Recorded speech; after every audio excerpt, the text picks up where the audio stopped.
Aí, tá gravando? Pessoal, a gente está gravando as apresentações para depois disponibilizar para quem não conseguir acompanhar. É, vocês estão me ouvindo? Você poderia colocar no chat ali, por favor? Ou falar no microfone, vocês estão me ouvindo? Está Beleza, sim. então, show de bola. Então, pessoal, boa noite. Vamos começar aqui mais uma semana aqui do nosso Jump Start aqui para Cloud Practitioner, aqui no User Group do Triângulo Mineiro. Então, dá boa noite para todos que estão participando e para quem for assistir a gravação depois, espero que aproveitem. Se tiver alguma sugestão, alguma crítica que quiser fazer depois, tem ali os canais do grupo ali, fique à vontade que a gente vai, com base nos feedbacks ali, a gente vai melhorando para os próximos. Então, dando sequência aqui na nossa semana do Jumpstart, então a gente vai aqui passar hoje para a semana de redes, né, na terceira semana, iniciando aqui falando um pouco sobre redes aqui na Cloud Practitioner. Então, me apresentando rapidamente, meu nome é Josmar, eu também trabalho ali na parte de desenvolvimento back-end e agora mais especificamente com Cloud AWS, lá na NTT Data. Atualmente eu tenho todas as certificações da AWS, então espero que eu consiga compartilhar com vocês um pouquinho do conhecimento aqui, falando sobre um network. Então, para começar a falar em network, eu gosto sempre de trazer essa imagem aqui, que eu acho que todos que conhecem um pouquinho de AWS aí já viram essa imagem, e quem está iniciando aqui os estudos, a jornada em cloud, provavelmente vai se deparar com essa imagem aqui, que é o famoso modelo de responsabilidade compartilhada, né? Nós sabemos que na cloud, embora seja uma grande parte de responsabilidade do cloud provider ali, a gente também tem como usuário, né, as nossas responsabilidades. Então essa imagem aqui ela faz um resumo básico do que são as responsabilidades do cliente e quais são as responsabilidades da AWS como provedor do serviço.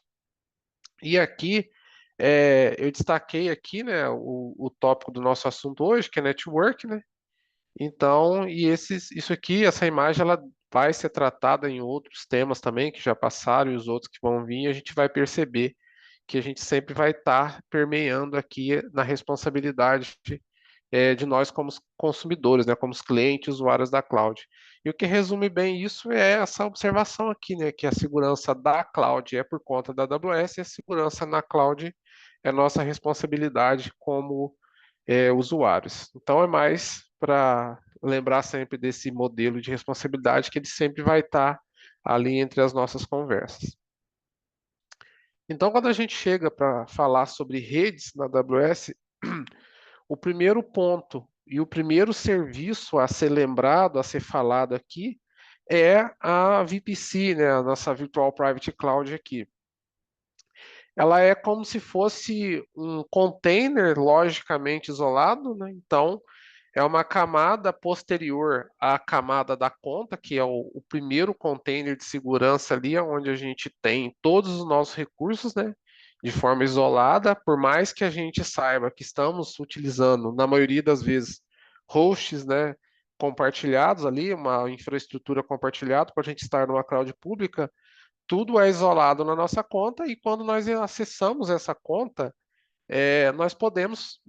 não, nós vamos ter o isolamento da nossa rede ali dentro da mesma maneira que a gente pode isolar uma rede em um servidor on-premises, né? Um servidor local que a gente tenha. Da mesma forma que a gente isola a rede em partes diferentes para que uma rede fique isolada da outra para atender determinadas necessidades, na AWS tem esse mesmo formato de trabalho, né? De maneira virtualizada, naturalmente, mas a VPC ela é justamente esse container logicamente isolado que ele isola a minha rede. Então, todos os recursos que eu for criar, todos os serviços que eu utilizo no meu workload, eu vou ter eles isolados dentro de um container. E esse principal container é a nossa VPC. Então, quando a gente cria a conta a primeira vez ali na AWS, isso já vai ser provisionado inicialmente para a gente e nós podemos criar outros VPCs. Então, aqui eu trouxe alguns pontos que é importante destacar aqui da VPC. Naturalmente, é um serviço bem mais complexo do que isso, mas para abordagem inicial aqui, para a practitioner, para quem está começando, é o suficiente. Mas isso aqui a gente vai evoluindo depois com o passar do tempo. Então, é um serviço que é vinculado à região.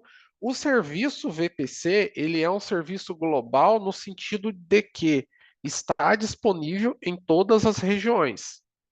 No entanto, é necessário vincular ele a uma região específica para a gente poder criar o nosso recurso. Então, ele passa para um escopo regional. Então, quando eu inicio a minha conta, quando eu vou usar a minha VPC, ela é criada por padrão. Quando eu crio a minha conta, a VPC default que a gente fala, que é a padrão que a AWS cria, ela cria uma em cada região. Então, qualquer região que eu acessar na AWS, quando eu inicio a minha conta, eu vou achar uma VPC já criada. Só que quando eu decido em começar a usar os meus serviços, eu vou naturalmente selecionar uma região. Então, quando eu for criar uma nova VPC, que a gente chama de VPC personalizada, eu tenho que escolher qual região eu quero criar. É essa VPC personalizada, que é a VPC que o usuário vai criar, eu escolho em qual região eu quero colocar. E ela só vai estar na região que eu definir. Então ele passa a ser um escopo regional. Então eu preciso vincular ela a uma região.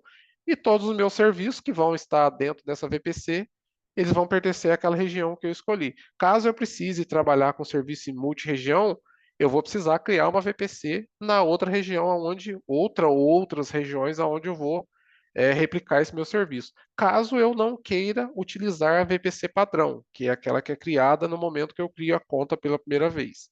Então, ela é vinculada a essa região na conta que eu tenho. Permite total controle sobre o ambiente virtual, né? Todas as configurações necessárias de redes que eu faria numa rede como servidor on-premises, nós podemos fazer isso na AWS utilizando a VPC da mesma maneira. Nós estamos falando de redes, todos os conceitos de redes, eles são os mesmos. A gente só está aplicando isso aqui em um ambiente de cloud, né? Então, eu vou conseguir gerenciar os meus IPs, eu vou ter ali as minhas sub-redes, as minhas tabelas de rotas e depois um outro serviço chamado Gateways. A gente vai falar um pouco mais deles ali na frente. Então, a minha VPC, quando eu vou criar uma VPC, eu preciso definir para ela um range de IP, né? Ou conhecido bloco CIDR, para quem conhece redes aí, e quem não conhece, vale a pena dar uma pesquisada sobre esse tema, que é quando a gente escolhe uma faixa de IP que a gente vai utilizar na nossa VPC. Então eu preciso fazer isso. E eu informo isso para ela com a chamada anotação de CIDR, né? Que é quando eu coloco a máscara de subrede para me definir quantos hosts eu vou ter. E aqui, a título de conhecimento um pouco mais avançado, mas é relevante, dizer que uma VPC ela tem algumas regras na hora que eu vou aplicar esse bloco de IPs. E uma das regras ele precisa ser um barra no mínimo 16 e no máximo barra 28, que é onde eu vou ter os IPs disponíveis. E ali eu vou ter barra 16, cerca de 65 mil e alguma coisa de IP, que é o maior número, e um barra 28, que vai ser, acho que em torno de 16 IPs. Não tenho certeza aqui, tem que fazer uma continha ali de cabeça, que seria o mínimo de IP. Isso são as recomendações da AWS. Eu não posso criar uma VPC com bloco menor de barra 16 e nem maior de barra 28. É um requisito ali. E caso como é uma quantidade finita de IPs, não seja suficiente para atender as minhas necessidades e eu não queira criar uma nova VPC, eu ainda posso adicionar o que chamamos de blocos CIDR secundários. Então, eu não vou entrar num detalhe disso, que isso seria um conhecimento um pouco mais avançado e para o nosso contexto aqui não é necessário no momento. Então a gente passou por isso, aí por padrão eu posso criar até 5 VPCs, né, na minha região, e se eu precisar aumentar, eu posso pedir para a AWS e aí eu posso criar centenas de milhares conforme for necessário. Também por padrão, uma VPC permite criar até 200 subredes e também isso pode ser ajustado conforme a necessidade. A gente só precisa solicitar isso para a AWS. Outro ponto também que, por padrão, a conta já possui uma VPC criada, foi aquela que eu mencionei algumas vezes aqui, que é a VPC default, né, a padrão, e aqui a faixa de IP que eu acabei de mencionar, que é o bloco CIDR que a gente precisa definir ali para especificar qual vai ser a faixa de IP que nós vamos utilizar. Então, de forma resumida, a VPC ela tem essas características que ajudam a entender o que é uma VPC e qual que é a finalidade dela. E aqui, mais uma informação, é que uma VPC, por padrão, ela abrange todas as zonas de disponibilidades que uma região possui. Então, não é necessário e nem possível selecionar automaticamente, se eu estiver na região de norte de Virgínia, por exemplo, onde a gente tem 6 availability zones, automaticamente a VPC já engloba todas elas, para poder garantir alta disponibilidade, né? Então, é um ponto vantajoso que, por padrão, já é abrangente de todas as AZs. Deixa eu só passar para o próximo aqui, pessoal.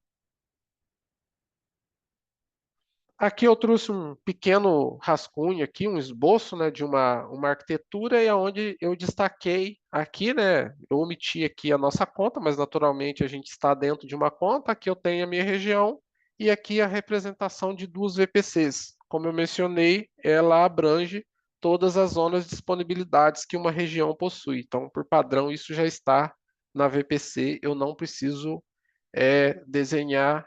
selecionar isso. E aqui dentro a gente tem a representação das sub-redes, né? Que aí sim, as minhas sub-redes, se for um requisito, eu posso escolher qual zona de disponibilidade eu vou utilizar. A gente vai falar um pouco mais de detalhe disso adiante. Então, chegando nesse ponto, deixa eu só voltar aqui para a gente fazer uma seguinte observação. Notem que a gente vai de um container para outro. A gente tem um container macro, que é o inicial, que é a nossa conta. A gente passa para um segundo container, onde é a nossa região. A gente chega num container mais interno, que a gente acabou de falar sobre ele, a VPC. E aqui eu vou a VPC ela representa a minha rede maior. E aí, quando eu preciso isolar esses recursos em redes menores, eu preciso quebrar essa minha rede em redes menores, a gente está falando da ideia e do conceito de subredes, né? Subnets. E na AWS, eu preciso fazer isso para que eu consiga criar os meus recursos, né? Ou eles vão estar em uma subrede pública ou uma subrede privada. A gente vai falar aqui qual que é a diferença e o que isso muda nos recursos. Então, da mesma forma que é criado por padrão uma VPC quando eu crio a conta, também é criado subredes públicas e privadas também por padrão para que eu já possa iniciar o uso dos meus recursos. Mas, novamente, a gente pode fazer isso também, criar subredes, a gente viu até 200 por padrão, se for necessário outras, pedindo para a AWS ajustar, e a gente vai quebrando as subredes, respeitando aquele bloco de endereço de IP macro, né, o principal, que é a da VPC, e eu vou a partir dele quebrando em redes menores. E aí entra a mesma ideia do bloco CIDR por subrede, onde pela máscara de subrede eu vou definir quantos IPs eu vou ter ali para poder utilizar no meu serviço. Eu não vou entrar em detalhes nessa questão de rede, né, é um assunto mais de redes, mas estou mencionando aqui mais para a gente entender que isso é necessário ser feito. Então aqui eu tenho a ideia da subnet, e aqui a gente vai falar um pouco qual é a diferença entre a pública e a privada, sendo que a gente vai pegar faixas menores de IP e vai quebrar isso considerando a faixa maior que a nossa VPC. Então, na subrede pública, eu vou ter ali uma faixa de endereço de IP, a gente está atribuindo isso a ela, né? E ela possui acesso à internet por padrão. A gente vai explicar o porquê disso. A subrede privada também vai ter uma faixa de IP, né? A gente também vai definir isso na criação, e ela não possui acesso à internet por padrão. Claro que isso pode ser configurado. O porquê que não tem? Isso não é por acaso. Né? Por ela ser uma subrede privada, a ideia é que os meus recursos, os meus serviços que eu quero ter mais segurança, eu não quero que eles fiquem expostos para acesso à internet. Como, por exemplo, um clássico são os bancos de dados. Né? Então, quando eu tenho uma instância rodando um banco de dados, eu não quero que essa instância fique com acesso à internet. Eu quero mitigar ali ao máximo os riscos de invasão, de algum tipo de ataque. Então, quando eu coloco qualquer recurso da AWS dentro de uma subrede privada, por padrão, ele não possui acesso pela internet, ou seja, eu não consigo sair para a internet e nem acessar esse recurso da internet para dentro da minha VPC. Por padrão, não posso fazer isso. Aí, naturalmente, eu configuro isso com outros serviços. Então, aqui, quando a gente tem a VPC, a gente tem esse serviço aqui, o Internet Gateway, a gente vai falar um pouco mais de detalhe nele à frente, mas eu vou mencionar aqui para poder explicar a subnet pública. Ele é o serviço que faz com que a nossa VPC tenha acesso à internet, ou seja, os serviços que estão aqui dentro conseguem acessar recursos fora da VPC, na internet, e serviços da internet que estão fora da nossa VPC também conseguem acessar os recursos dentro. No entanto, apenas a subrede pública tem uma tabela de rota que me direciona para o Internet Gateway.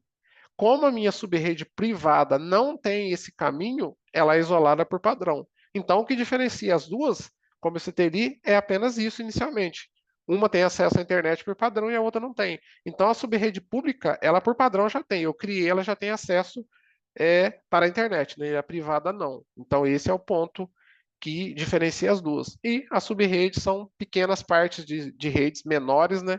Onde a gente vai controlar o nosso recurso. E aqui é uma boa prática eu sempre criar sub-redes pelo menos em duas AZs para me garantir alta disponibilidade. Então, eu sempre crio aos pares para que eu possa ter o recurso altamente disponível. Porque se cai essa AZ, eu tenho de cá funcionando. E é um recurso a nível de AZ, a gente não pode esquecer isso. Não é a nível de região.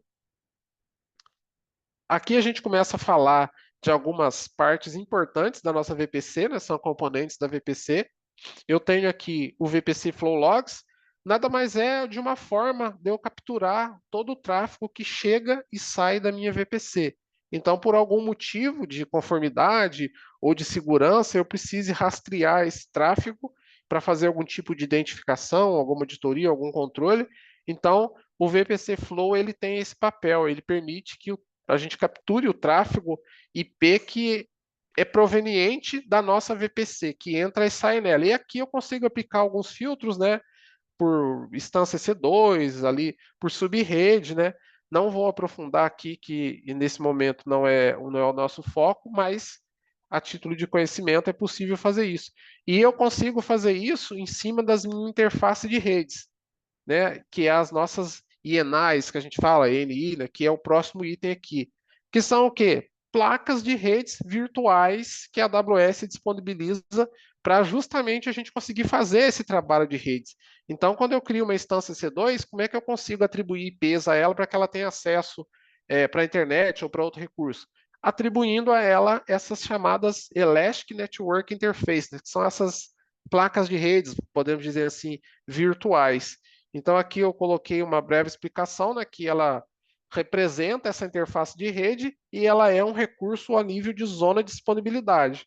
Então, eu não só posso anexar elas em instâncias EC2, como eu também posso anexá-las em outros serviços. Por exemplo, o Lambda. O Lambda ele possui uma placa de rede, né, uma interface network, para que a gente consiga fazer essa comunicação, aplicar grupos de segurança, entre outras coisas.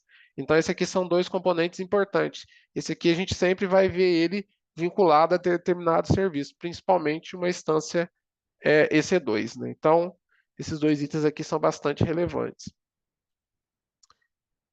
Aqui, de novo, eu trouxe um esboço de arquitetura para a gente falar de dois outros componentes extremamente importantes. Quando a gente falou, acabou de falar aqui da ENI, né, a interface de rede ali, essa interface de rede ela vai estar anexada aqui nesse exemplo na nossa instância EC2. Então, como eu estou com essa instância EC2 dentro de subnets, eu tenho mecanismos de segurança para que eu controle o tráfego que vai chegar na minha instância C2, no meu recurso, né? Então, ali eu posso, aliás, eu vou precisar dizer qual tráfego de qual origem eu vou permitir que chegue até a minha instância C2. E como é que a gente faz isso? A gente pode fazer isso de duas maneiras: a nível de subrede e a nível da própria instância C2.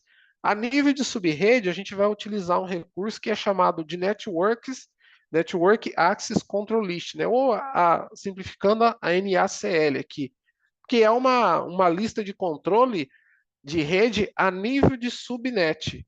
Então, quando eu defino aqui na nível de subrede, eu preciso criar regras de permissão para que o tráfego entre na minha subnet e aí alcance todos os serviços que estão contidos ali dentro.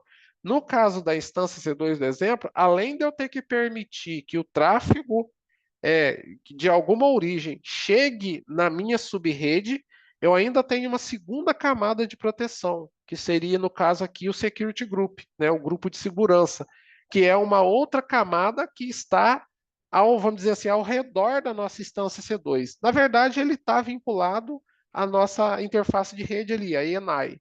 Então, ele está vinculado ali, então eu vou precisar criar as permissões aqui na minha Network ACL.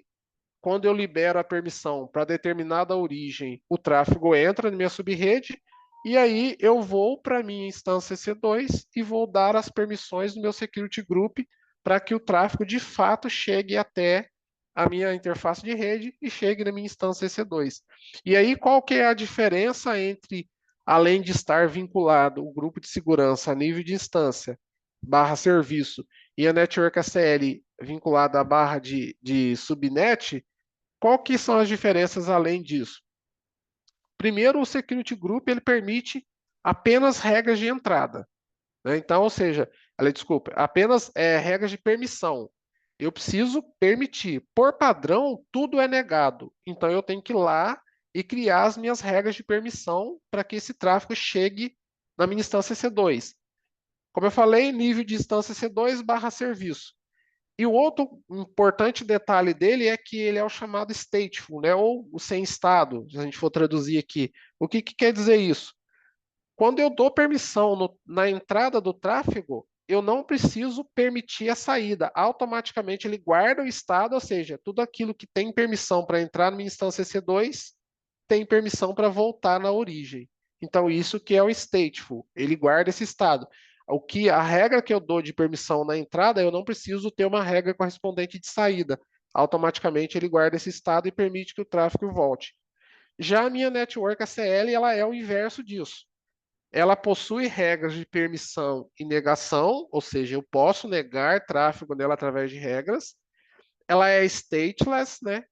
Inverso do security group, ou seja, sem estado, e ela é a nível de subrede. O que quer dizer o sem estado? Que o tráfego que chega, eu preciso dar permissão para que ele entre e preciso dar permissão também para que ele saia. Por mais que eu já tenha liberado a permissão, ela não guarda estado. Então, quando o tráfego volta, eu preciso dar permissão de saída, senão esse tráfego não consegue sair. Então, são os dois principais pontos para diferenciar o Security Group de uma Network ACL. Security Group a nível de recurso barra instância C2. Stateful, com estado. Network ACL a nível de subrede, stateless sem estado. E detalhe, pessoal, o Security Group possui tanto regra de entrada como de saída, porém só permissão. Network ACL possui tanto regra de entrada e saída, porém com permissão e negação. Eu posso permitir e negar. O Security Group eu só posso permitir. Em que momento que eu aplico, então, uma regra de saída? Se eu acabei de dizer que ele é com estado, eu não preciso preciso colocar permissão de saída para o tráfego chega. Eu não preciso fazer isso para minha origem. Então vamos imaginar que alguém de fora da VPC acessou a minha instância C2 com IP XYZ. Eu crio uma regra de entrada para isso, esse tráfego vai chegar e vai voltar, eu não preciso criar uma regra de saída do Security Group. Beleza. Mas se a minha instância C2 acessou alguma coisa fora da minha rede, para ela eu preciso de uma regra de saída. Porque o que vai acontecer? A origem é dentro do grupo, então eu não estou liberando a origem, eu estou liberando a saída. Então, quando eu libero a saída por estar dentro do Security Group, eu não preciso liberar a entrada. Funciona do mesmo jeito. Então, o recurso sai, né, a requisição sai da minha instância C2 e a resposta volta automático, sem que eu precise criar essa regra de entrada. Essa é a questão da exceção.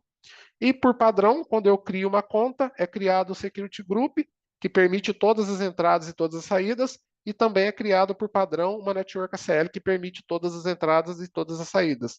A diferença é que quando eu crio um personalizado, que eu crio ao invés desse que a AWS cria automaticamente, é criado sem nenhuma permissão de entrada, tanto para a Network ACL quanto para o Security Group. E o Security Group vai ter uma permissão de saída e a Network ACL não. Então, resumindo, Network ACL criada automaticamente pela AWS permite tudo de entrada e tudo de saída.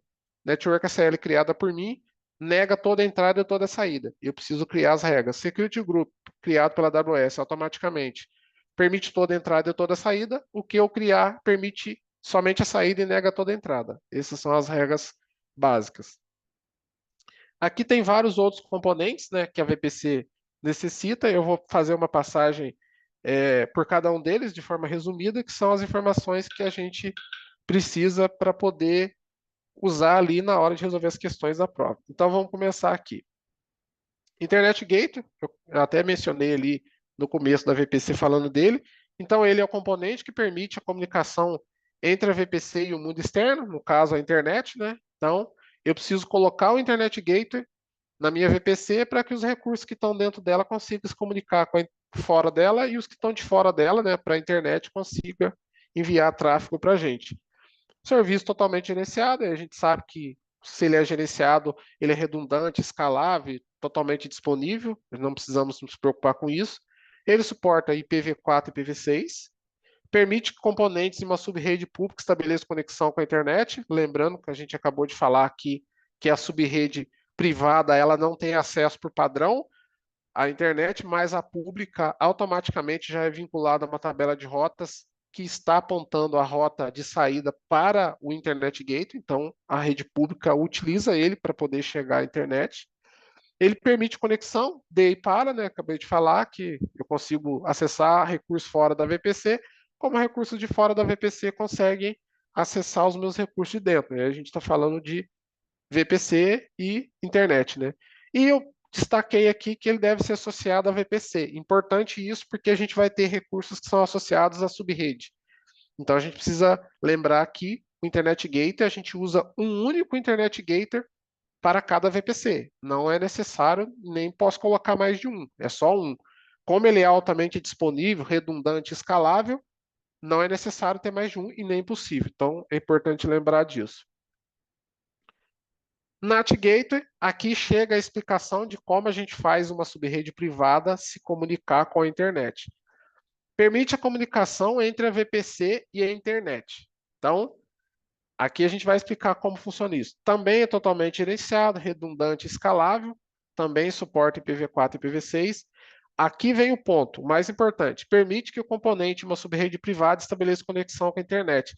Como que funciona isso, pessoal? A gente coloca o nosso NAT Gateway numa subrede pública e numa tabela de rotas que é associada a cada subrede. Vou falar um pouquinho mais depois, mas já dando um spoiler para explicar.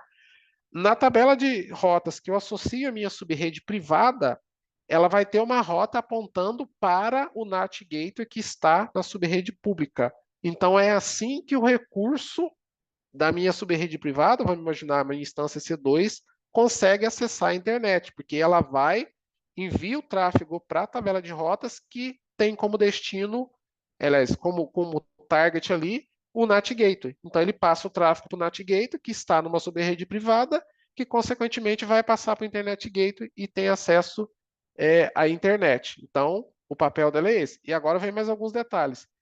Permite a conexão somente para a internet. Isso aqui que garante a segurança que a gente tem na nossa rede pública, nossa rede privada, desculpa.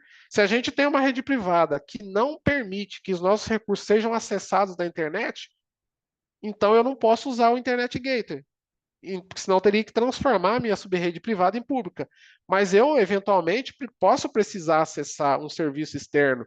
Então, o NAT Gateway é justamente para isso. Ele permite que somente a minha instância C2, por exemplo, consiga acessar a internet, mas nada da internet consiga acessar a minha instância C2. Por isso que ele só permite tráfego de saída para a internet e não da internet para o meu recurso.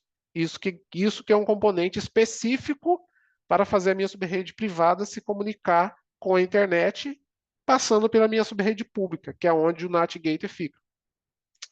Destaque também, deve ser associada a uma subrede pública, para a gente conseguir ter acesso à internet. E, como a gente já falou, não permite receber o tráfego da internet. Deixa eu passar para o próximo aqui. Aqui um exemplo de uma arquitetura, só para exemplificar isso que eu acabei de falar, né? Então, aqui eu tenho o meu Internet Gateway a nível da VPC.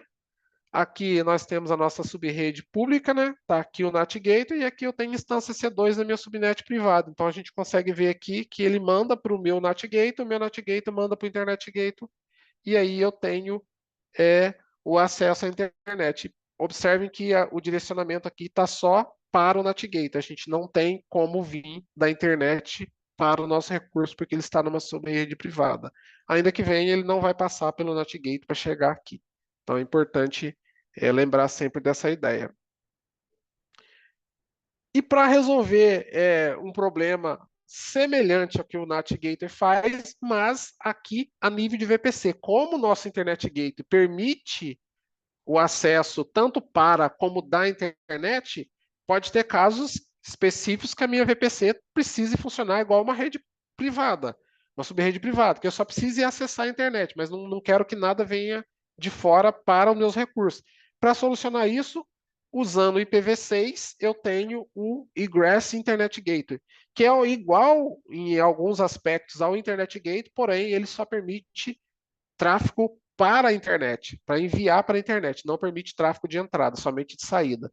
Então aqui é a mesma coisa, permite conexão entre a internet e a VPC, também totalmente gerenciado, redundante, suporta apenas o IPv6, é importante lembrar disso, e permite a conexão apenas para a internet, a gente acabou de falar.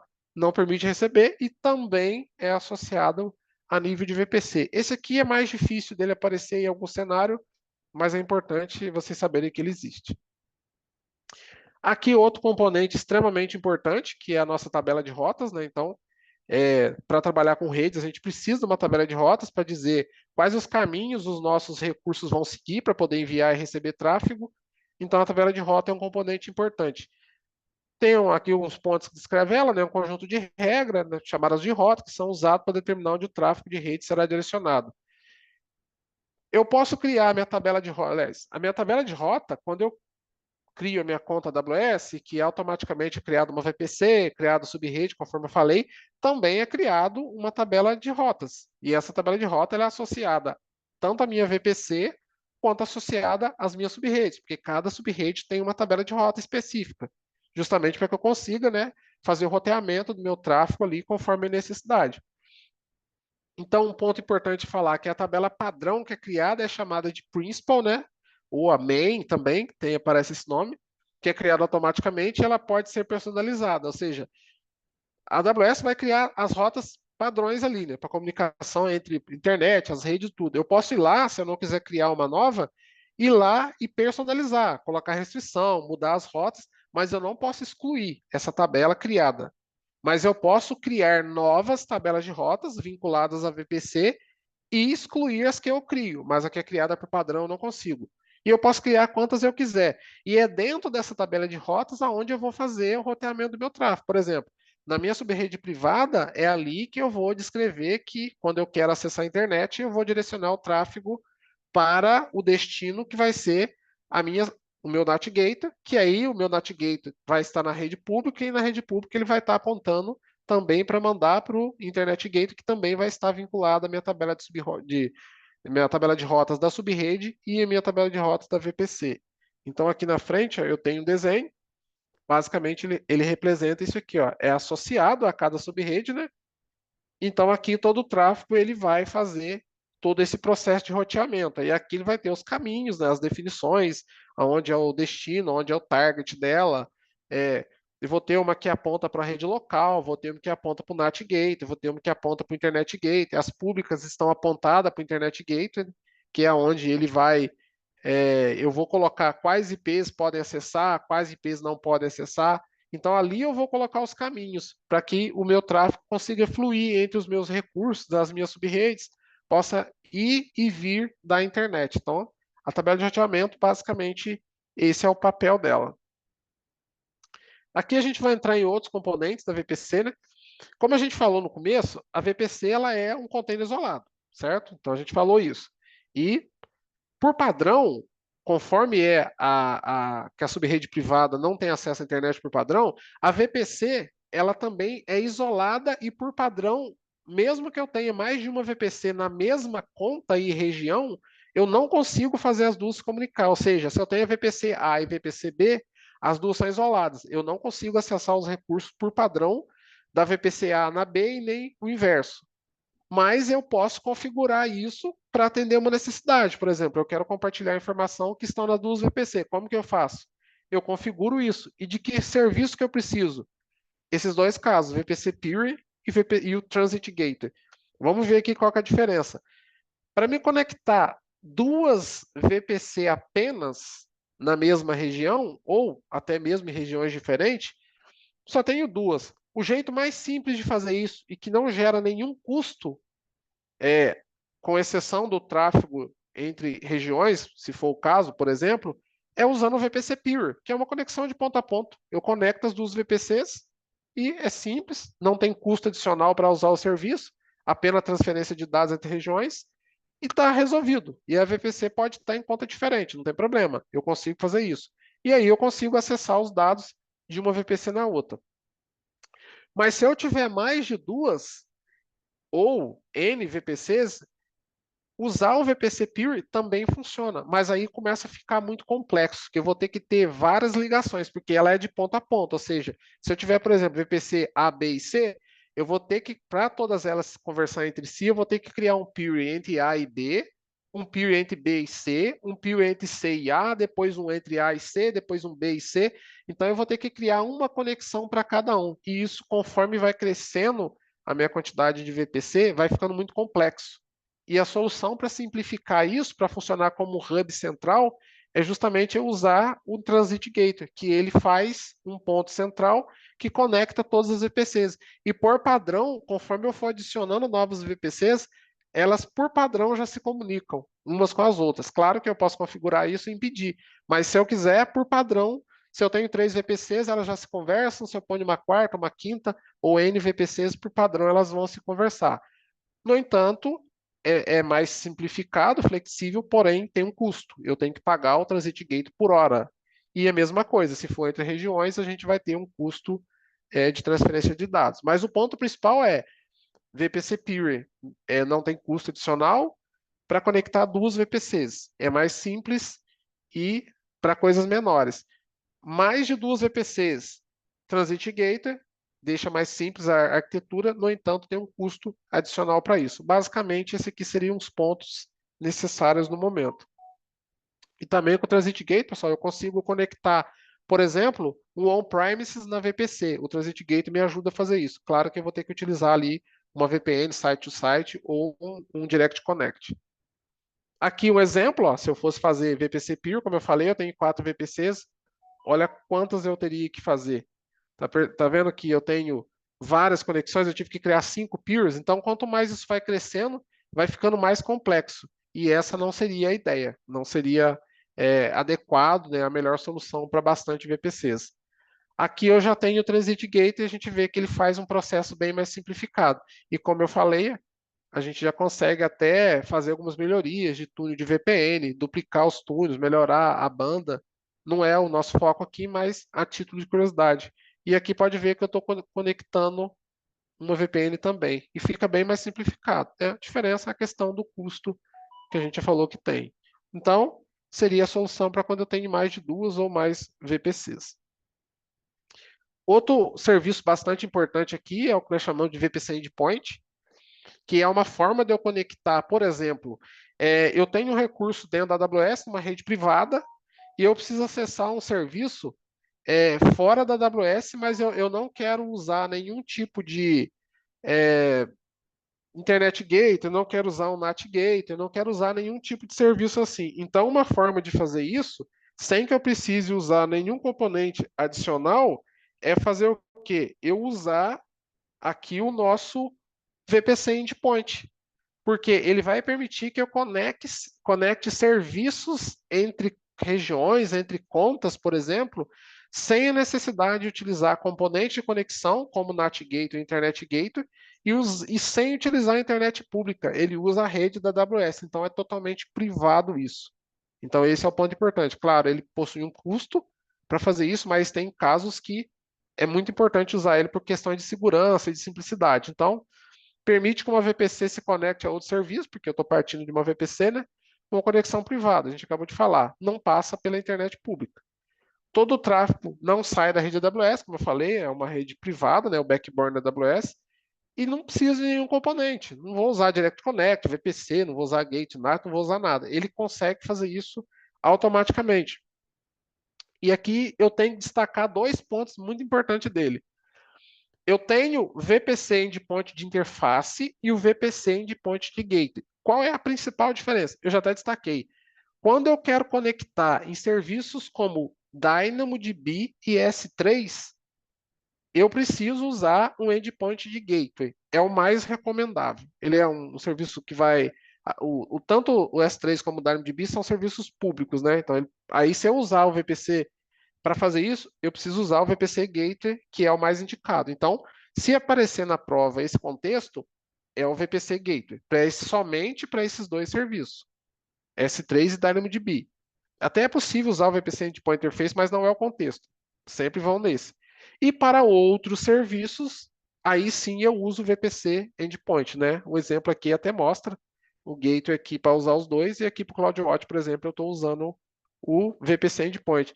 A título de curiosidade, aqui mostrando o desenho, o que na verdade ele faz é usar uma ENI, né? Uma placa de rede, porque ali eu posso aplicar isso, o VPC Endpoint. Aí eu posso aplicar desculpa, o VPC Endpoint de interface. Aí eu posso aplicar um security group em cima dessa placa de rede também para controlar quem vai poder usar ou não ter o acesso ali. Claro que além das permissões do IAM, naturalmente. Então, lembrar disso. S3 DynamoDB, VPC Endpoint Gateway. Outro serviço, VPC Endpoint Interface. É a parte mais importante. O Private Link aqui também, ele que é o responsável, o criador do VPC Endpoint, né? Aí eu destaquei alguns pontos, caso ele apareça, né? Permite acessar serviços entre VPC, o que ele vai usar o Endpoint Interface. Aí a mesma coisa, todo o tráfego está ali dentro da subrede, né? Não precisa de gate nada. E é dessa forma aqui que eu conecto, por exemplo, VPCs diferentes.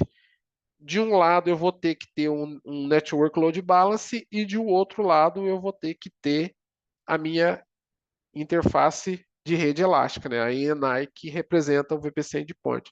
Mas é a título de curiosidade, eu acho que esse cenário é mais pouco provável que apareça.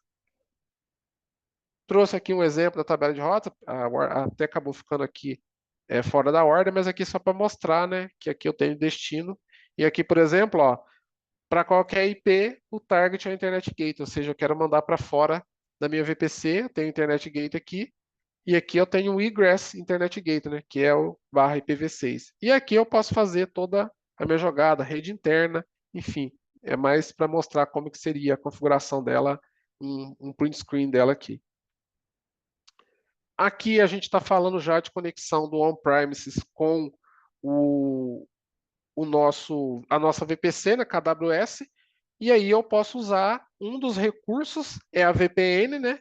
E para usar a VPN site to site, eu preciso de alguns componentes. E um deles é o Customer Gateway, que é o que fica do lado do cliente. Aqui no desenho até tem o Customer Gateway. Ele pode ser um dispositivo físico mesmo, né? Que permite fazer a conexão do on-premises ali com a AWS. Então, de um lado do cliente eu vou ter o Customer Gateway e do lado da AWS eu vou ter o meu Virtual Private Gateway. Então, eu preciso disso aqui para fazer a conexão ali do meu on-premise com a VPC. Então, se aparecer um cenário onde está conectando on-premises com o VPC, sendo o VPN site to site, eu preciso desse gateway do lado do cliente e desse gateway aqui do lado da AWS. Os dois precisam aparecer. Então, aqui está falando um dispositivo gateway, é um dispositivo físico ou um software, depende do que está lá, né? E utiliza para estabelecer a conexão site to site. Se aparecer, pessoal, Client VPN, o Client VPN é aquele aplicativo que a gente normalmente precisa instalar no notebook, no computador ou no dispositivo que vai acessar a VPN. Então, o que faz o serviço de conexão é a VPN site to site, caso apareça isso em algum momento. Aqui eu estou falando da própria VPN, naturalmente, né?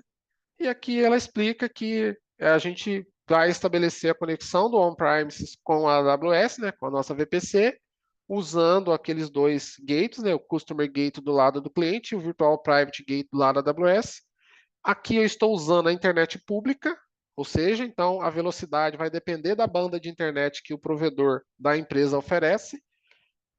A conexão é criptografada, como a gente sabe, segura, né? A implantação é muito mais rápida do que o Direct Connect, que a gente vai falar depois, porque eu já tenho tudo pronto, eu vou pegar o dispositivo com a AWS ou o software, configurar e rapidamente está disponível, porque eu uso a internet pública para isso, né? Tudo é criptografado, todo o tráfego por segurança, mas o prós é a velocidade, o custo que é baixo, né? Bem mais barato. O contra é que eu fico dependendo da velocidade da internet e também que eu estou usando internet pública, né? Por mais que esteja tudo criptografado, mas eu estou usando internet pública. Então, a VPN site to site seria isso. Em contrapartida, aqui tem um exemplozinho que eu coloquei, permite saber conexão privada, a gente falou, né? E aqui os dois gates que precisa. E aqui eu tenho um esboço de como é que isso funciona.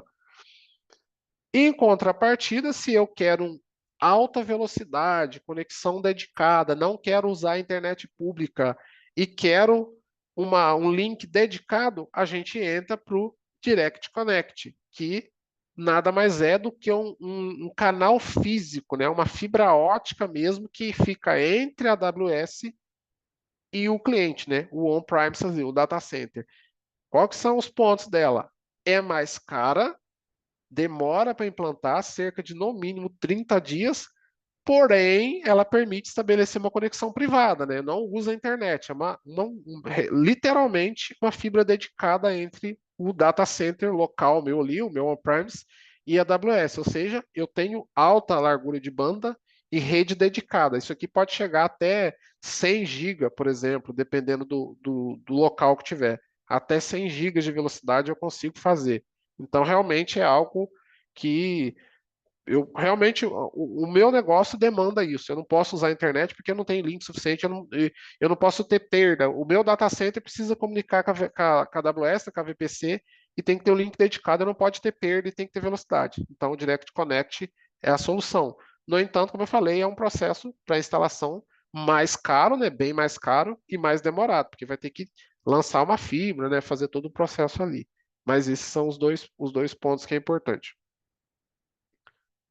Um outro serviço que também está relacionado ali com redes, né, que é o chamado Global Accelerator. O que que ele faz, na verdade? Quando a gente tem ali que ele melhora a disponibilidade, a performance e a segurança, é porque ele usa a rede da AWS, né? Então ele usa toda a rede da AWS para poder melhorar isso. A gente passando pelas redes da AWS, a coisa vai ficar bem mais rápida. E o ponto que destaque dele é que ele fornece dois IP público estático. Então, vamos dizer que a aplicação que o cliente tem demanda que ele tenha um IP estático, por exemplo, eu preciso desse IP porque os clientes que usam o meu serviço precisam de performance e eles têm aqueles firewalls que bloqueiam ou liberam lista. Então, se eu ficar trocando IP toda vez, eles têm que ficar atualizando as listas de permissões dele. Então, usar o Global Accelerator, eu vou ter esses dois IPs fixos, estáticos, e eu vou ter a performance elevada, né? Porque ele vai usar a rede da AWS, as bordas, para poder fazer isso ficar interessante, né? Então, mais rápido. Então, ele seria. Isso aqui é um cenário de uso que eu já vi na documentação, é questão de games, né? E ele pode ser um ponto de entrada para load balancer, instância C2 e até mesmo os IPs elásticos ali. E aqui embaixo tem um ponto que a gente está falando. Ele usa a rede global e otimiza, né, o caminho do usuário. Então, diz a documentação que ele melhora até em 60% o tráfego. Então, algum cenário que esteja demandando isso, o Global Accelerator é o serviço para resolver isso. Aqui tem um exemplo, né, de como é que ele faz. A gente pode conectar o que a gente falou, load balance e instância C2 também. Aqui o queridinho da AWS, quando fala em gerenciamento de DNS, né, o Route 53, é um serviço também totalmente gerenciado, escalável, tudo bonitinho. E ele é para fazer o gerenciamento de DNS, né? Então ali a gente tanto pode registrar domínio, como a gente também pode usar ele para poder trabalhar até políticas de direcionamento de tráfego, por exemplo. Ele permite resolução de domínio, né, híbrida, que a gente pode fazer isso também usando o on-premise. E ali também a gente tem algumas políticas, eu trouxe elas até aqui, que são roteamento, que aqui a gente consegue controlar tráfego. O roteamento simples, que é o normal, né? Ela vai ser o DNS ali, então vai bater nela e ela vai direcionar para o serviço da AWS. Aí a gente tem outros tipos de política, que é o ponderado, que eu posso fazer? Quando chega no Route 53 a requisição, eu posso ponderar. Então, ou seja, eu posso definir, eu quero que 20% vai para um destino, um DNS, e os outros 80% vai para o destino. Ou da maneira que eu quiser. Eu posso dividir isso ponderando pesos para isso. Roteamento de failover, né? Então, ou seja, tem destino primário e secundário, o Route 53 consegue fazer isso de forma automática. Ele verifica, faz health check no destino primário, se ele tiver disponível, ele manda para o secundário automaticamente. Então é espetacular para fazer esse roteamento com failover. Também posso fazer baseado em latência, né? Então, ou seja, eu posso ter recursos em diferentes locais do mundo, em regiões, por exemplo, e eu posso definir que eu quero a menor latência. Então, ele vai verificar onde o usuário está e vai direcionar o usuário para o DNS com menor latência. Isso também é excelente para melhorar a experiência do usuário. Tem aqui dois interessantes, que é a geolocalização e proximidade. Ele vai usar a localização do usuário, o outro ele vai pegar o que está mais perto do recurso, e entre outras coisas que a gente consegue fazer com ele. Né? Tem muito mais coisa que isso aqui, como eu coloquei anteriormente, resolução de DNS híbrido, e aqui a gente consegue fazer muito mais coisas. São 6 tipos de políticas de roteamento diferentes e eu posso combinar uma com a outra. Eu posso ter um ponderado, com failover, com de latência, e aí a gente pode fazer muita coisa com isso aqui, né? Mas não é o nosso foco aprofundar muito aqui. Aqui um exemplo simples de como é que funcionaria, né? Tem ali dois conceitos que eu não falei muito aqui, porque não é o foco, né? O host zone pública e a private hosted zone. Isso aqui fica para uma outra conversa. Mas aqui é um exemplo de como é que ele faria isso, né? Passa por ele faz a resolução do DNS. A API Gateway é um serviço também bastante utilizado e conhecido da AWS, é um serverless, né? Totalmente gerenciado ali. A gente sabe que os gerenciados são totalmente escaláveis, redundantes, altamente disponível. Ele faz ali aquele processo de criar, manter e publicar, monitorar e proteger as nossas APIs. E eu consigo definir o API Gateway, quem está acostumado com esse conceito e utiliza isso em serviços de APIs, é um ponto central, né? Ao invés de eu deixar com que o expor diretamente a minha API, ou, por exemplo, eu posso estar usando um Lambda, expor publicamente diretamente o Lambda para o usuário, eu posso, e é o recomendável fazer, né, numa arquitetura moderna. Em vez disso, eu exponho, na verdade, o meu API Gateway. Por que que eu faço isso? Porque eu tenho controle de segurança nele. Eu posso, por exemplo, fazer autenticação pelo API Gateway, né? Através de um Lambda, por exemplo, eu posso autenticar, exigir que o cliente me mande um cabeçalho de autenticação e eu valido isso no API Gateway. E ele passa a ser, como eu destaquei ali, um ponto central. Em vez de o usuário ter vários links de APIs diferentes, versões diferentes, ele vai ter somente uma URL, que é a do API Gateway. Então, o que está por trás, o cliente nem precisa saber. O API Gateway vai fazer o papel de roteamento ali para os meus recursos adequados, né, e entre outras coisas. Então, o importante de usar ele é isso. Eu tenho um ponto central, eu posso ter validação de segurança, autorização, eu posso ter controles de API, por exemplo, número de requisição, ele permite eu criar um plano de uso e eu quero vender um serviço. Então, nesse plano de uso, eu crio uma chave de API e defino um limite. Por exemplo, o cliente me paga uma assinatura que ele pode ter 10.000 requisições por mês. Então, através da chave de API, eu identifico esse cliente, ele só vai conseguir fazer a chamada do serviço passando essa chave e eu consigo limitar ele à quantidade que ele contratou de chamadas. Então, ele também faz isso. E ali dentro eu posso chamar a função em Lambda, back-end, usar WebSocket, API HTTP, HTTPS, enfim, tem várias coisas que o API Gateway fornece para a gente. Então, ele é bem interessante nesse sentido. Então, aqui eu acho que a gente resumiu os pontos dele que é importante saber. Aqui um desenho, né? Ali a gente vê que tem até mais destino. É interessante que eu consigo conectar direto com o DynamoDB, por exemplo, é possível fazer isso. Então ele é um serviço bem sofisticado. Ah, e também na figura que tem, eu esqueci de mencionar, ele tem um cache, né?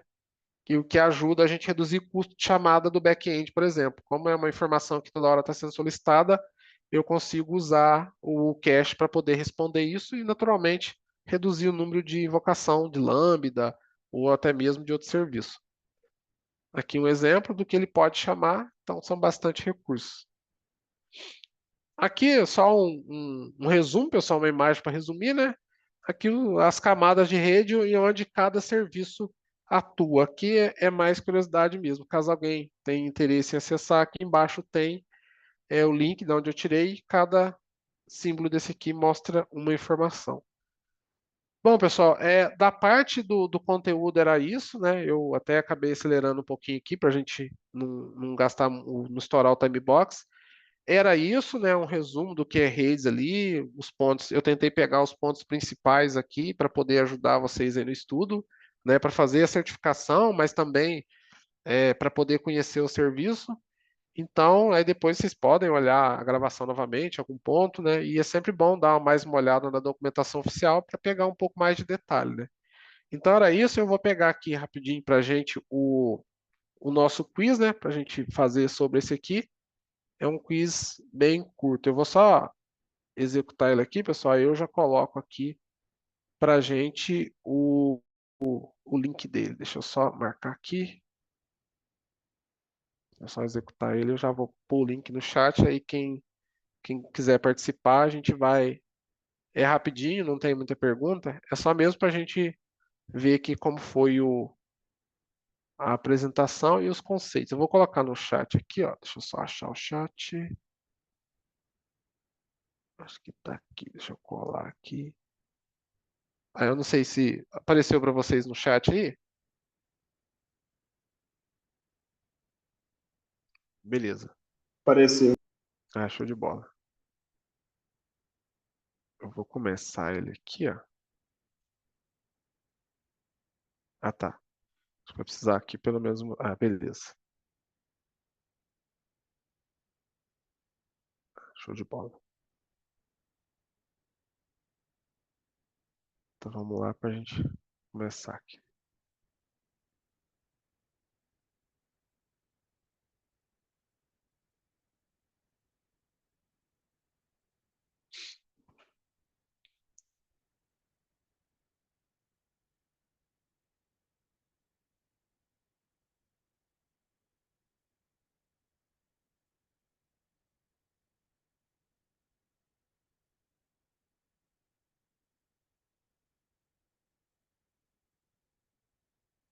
Desculpa, pessoal, esqueci de colocar para aparecer a pergunta.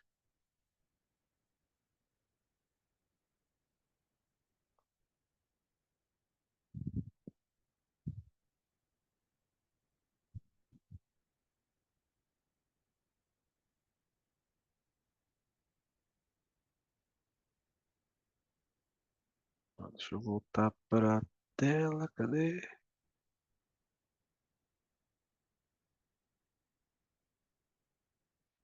Peraí, pessoal, que eu me perdi. Deixa eu só voltar. Ah, tá aqui. Todo mundo acertou essa questão, porque ela é. Eu vou voltar para as opções aqui.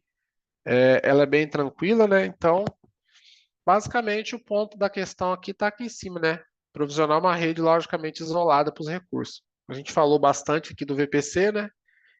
Então, é a resposta certa, vocês acertaram ali. O Route 53 a gente acabou de falar agora, né? Serviço de DNS ali. Private Link também a gente falou, né? Para conexão de VPC com outros recursos.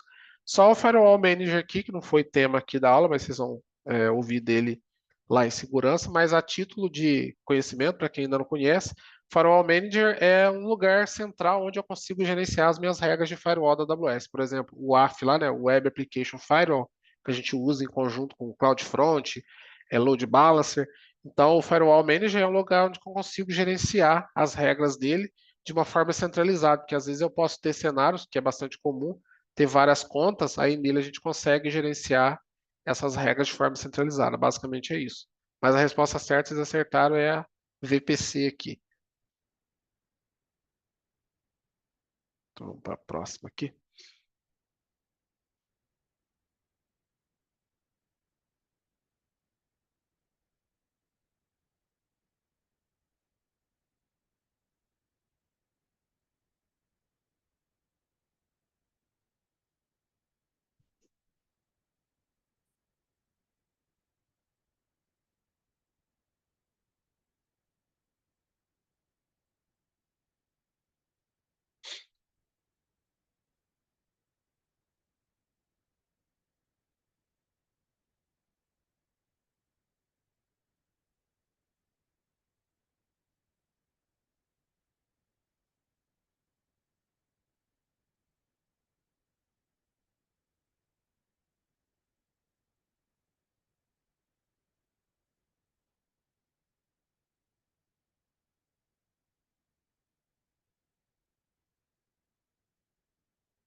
Essa também todo mundo acertou, né? Ela é bem tranquila. É, então aqui o que vai ajudar a gente a responder, né? Aqui é o ponto de que tem uma VPC separada para cada unidade de negócio, né? E o ponto aqui é que duas unidades precisam compartilhar dados de forma privada, né? Então, ou seja, a gente vai ter que conectar uma VPC na outra. E como a gente também acabou de falar, né, o único serviço que faz isso é o VPC Peer Connection. Então a gente falou já aqui do endpoint, né, que ele também permite um serviço de uma VPC se conectar a outra, mas aqui não é um serviço que está pedindo, e sim compartilhar informações, né? Então, ou seja, precisa compartilhar as duas VPC. O Direct Connect a gente também já falou, que é para poder conectar o on-premise na AWS usando ali a fibra ótica. E o site to site VPN a gente também falou que é para conectar on-premises na AWS usando a internet pública de forma privada. Então, isso aqui também foi tranquilo e todo mundo acertou. Para a próxima aqui.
Beleza, vamos ver.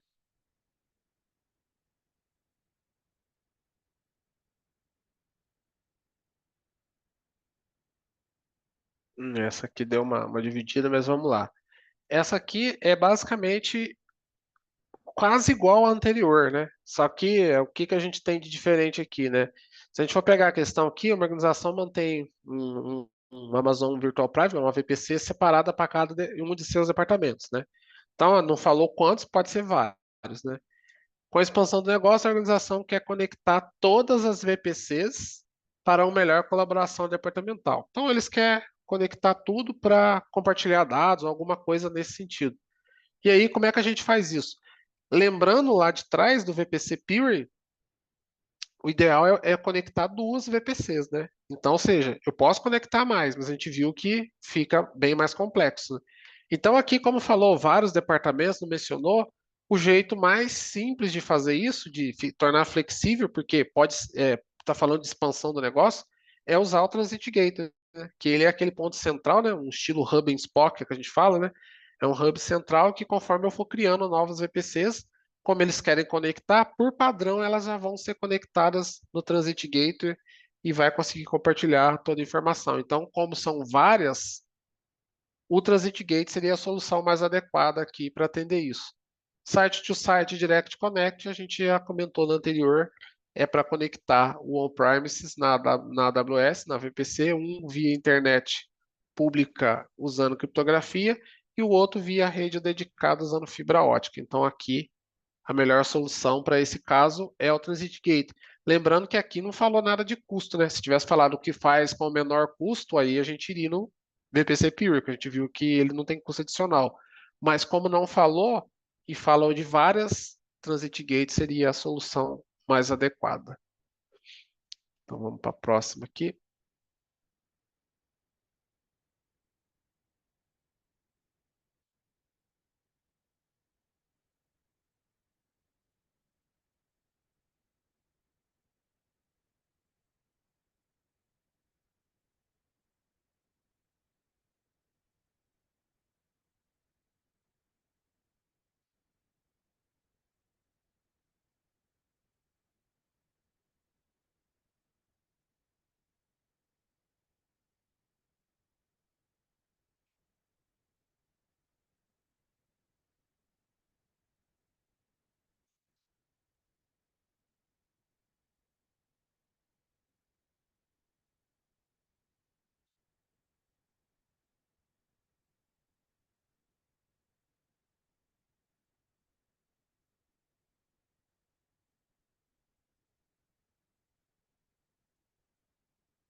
Bom, vamos lá.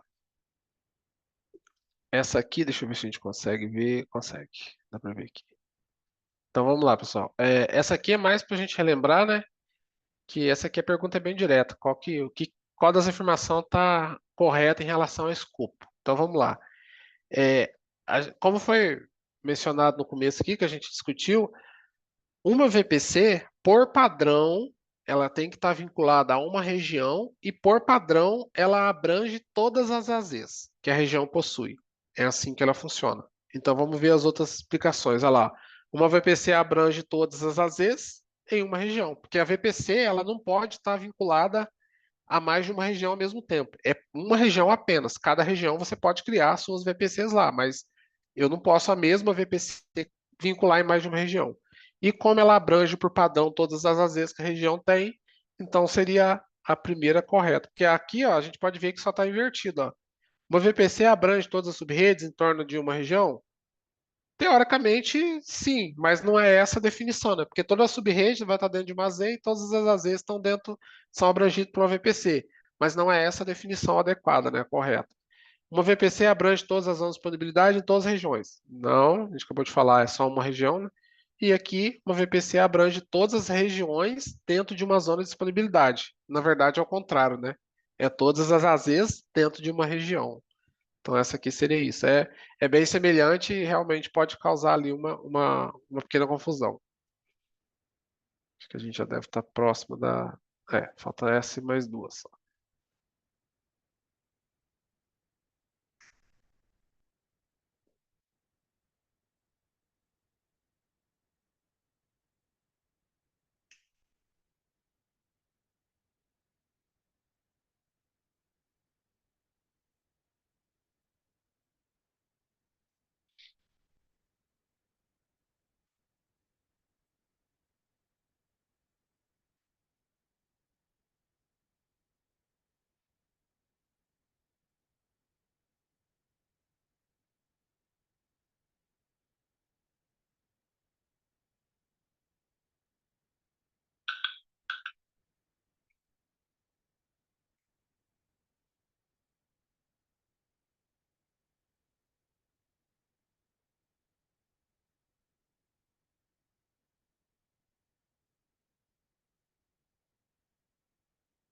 Vamos ver essa aqui.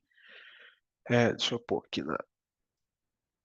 Uma empresa gostaria de criar uma conexão de rede privada de alta largura de banda entre seu data center local, seus data centers locais e a nuvem AWS. Então, o que que a gente usa para isso? O ponto aqui, pessoal, é conexão de rede privada de alta largura de banda. Como a gente tinha comentado antes, vamos tirar aqui o que não é. VPC Endpoint, a gente conversou, ele não é para conectar o on-premises na AWS, né?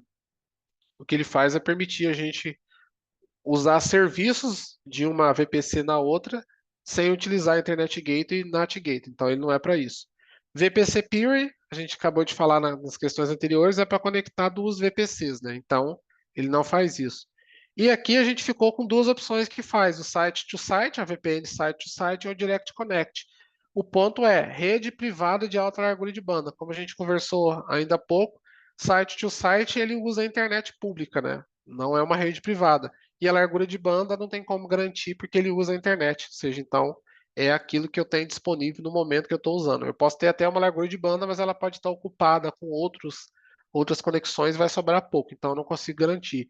Já o Direct Connect, como a gente falou, né, como se trata de uma fibra ótica mesmo ligada do data center na AWS, então eu tenho aqui uma conexão privada, porque ele usa a rede da AWS, não a internet pública, e a alta largura de banda, porque ela é uma rede dedicada, né? Então eu vou ter muita largura de banda disponível, porque vai ser exclusivamente para conexão entre on-premise, data center on-premise e VPC na AWS. Basicamente, esse é o ponto. Então a correta é essa, Direct Connect. A penúltima pergunta aqui.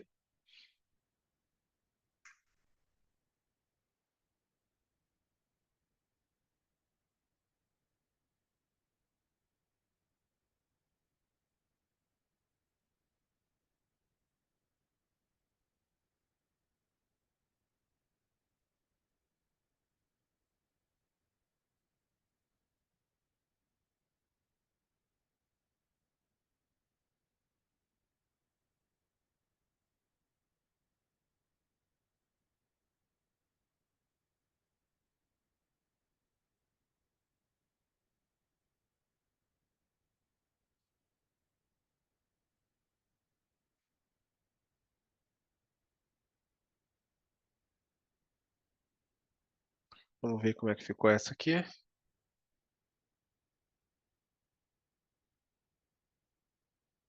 Beleza, vamos ver aqui. Bom, essa aqui, né, a gente também comentou sobre ela, então aqui o ponto é que vai estabelecer uma VPN, né? Então a pergunta, uma empresa de produção gostaria de estabelecer um serviço de rede privada, né, VPN, gerenciado pela AWS entre o local e a AWS, né? A gente vai conectar o data center lá na VPC da AWS. E qual que é o item que precisa ser configurado lá do cliente? Aqui o que ajuda um pouquinho aqui também é o customer aqui, né? O cliente. Então, como a gente viu, Security Group é um recurso de proteção a nível de instância, né? Ele só vai estar a nível de instância ali, onde a gente configura as regras de permissão para o tráfego entrar, né? Que a gente até falou sobre isso. O VPC Endpoint Interface, a gente falou também dele aqui, é para a gente conectar serviços de uma VPC na outra, por exemplo, usando a rede privada da AWS sem utilizar Internet Gateway ou NAT Gateway, mas isso aqui a gente já está na AWS, então a gente está, por exemplo, pode estar falando de uma VPC para outra, serviço exclusivamente.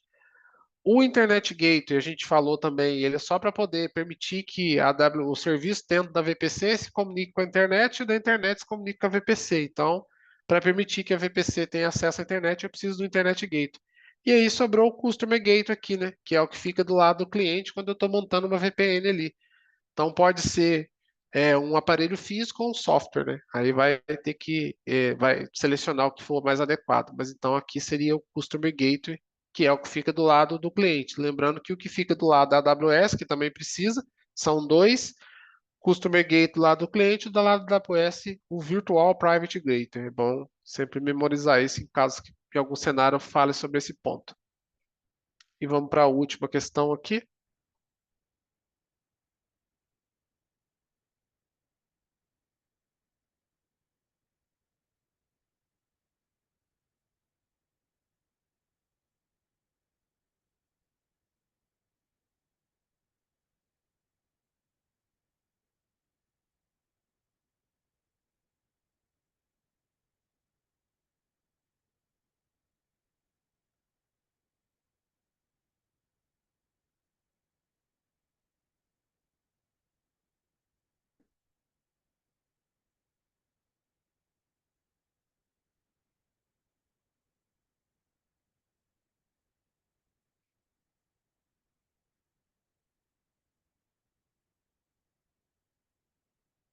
Então vamos ver a última aqui, como ficou.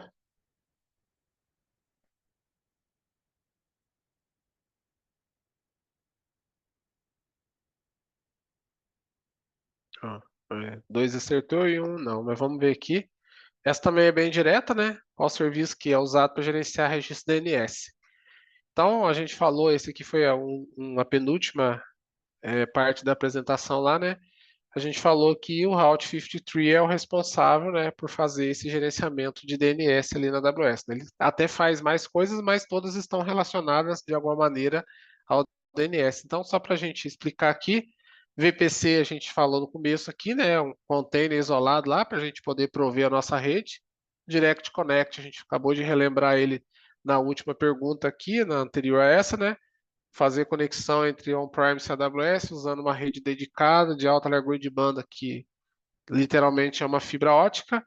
E o Amazon CloudFront aqui é um famoso CDN, né, o Content Network Delivery lá, aliás, o Content Delivery Network, que é uma distribuição de CDN, ou seja, eu uso o CloudFront ali, por exemplo, para poder quando eu crio um site estático, coloco no S3, eu uso o CloudFront na frente, porque ali ele vai me ajudar em cache, diminuir a latência e ele usa os locais de borda para isso. Por exemplo, se o meu S3 eu criei o bucket dele na região do norte da Virgínia, nos Estados Unidos, os meus usuários estão no Brasil. Primeira requisição vai lá na origem, e a segunda requisição do mesmo conteúdo, ele já pega do local de borda que está aqui no Brasil, por exemplo, que reduz a latência. Então, o CloudFront ali, o nosso CDN para ajudar a distribuir isso e usar os caches de borda para melhorar a experiência do usuário, diminuindo a latência. Bom, pessoal, então eu acho que era isso. Com essa questão que a gente encerra o nosso simulado, né? Eu espero que todos tenham conseguido absorver um pouquinho aí do que a gente conversou, que a gente debateu. Aí a gente tem lá o nosso grupo no Discord, vocês podem ficar à vontade se quiser postar alguma dúvida ali, um comentário, né, um feedback ali do que a gente precisa melhorar ali. Então a gente está lá para ajudar vocês, podem ficar à vontade lá. Então, pessoal, vou parar aqui a sessão. Agradeço a presença de todos aí e até a próxima aí para a gente poder continuar. Obrigado, gente. Boa noite.